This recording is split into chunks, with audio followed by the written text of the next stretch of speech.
And you also have only been practicing approximately 8 years, is that correct? That's not correct. How many years? I've been licensed for 10 years, and I've been practicing for about 15 years. Okay.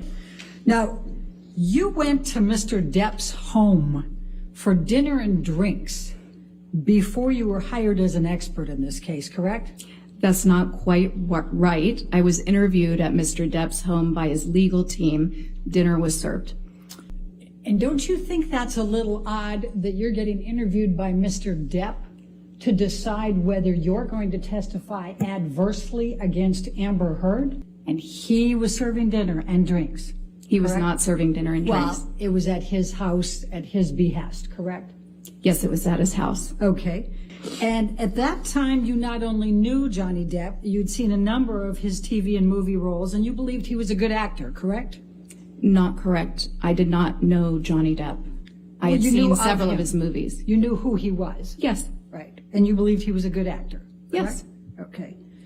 And then you provided an expert designation in this case before ever seeing Amber or having an opportunity to review any documents or records. Isn't that correct? I did not provide an expert designation. That's an attorney thing. My opinions are contained in my report. Exhibits patterns of behavior that are consistent with co-occurring cluster B personality disorder traits, especially borderline personality disorder. Did I get that right? I'm reading that here. That is not my opinion. Okay. Well, but it's a current opinion, but this was not an opinion of mine then. I didn't have any opinions at that time. It says Dr. Curry will testify, correct? That's what it says, yes. Okay. And this is a signed pleading, correct?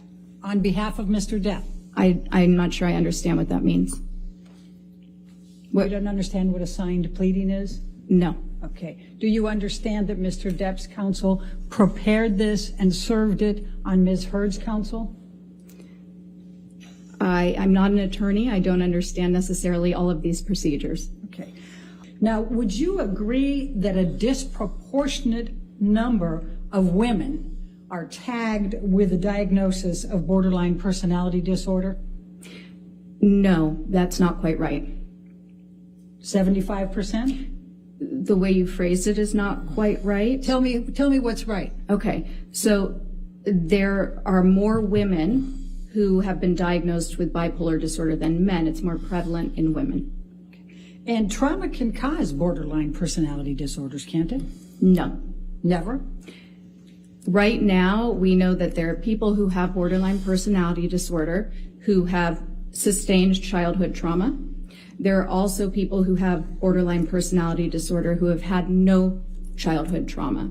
So like most personality disorders, and really like most mental health issues in general, there seems to be both a biological component. In this case with borderline personality disorder, the research tends to support a genetic component and possibly a neurological component. And then there is also possibly an environmental component triggering those genetic markers.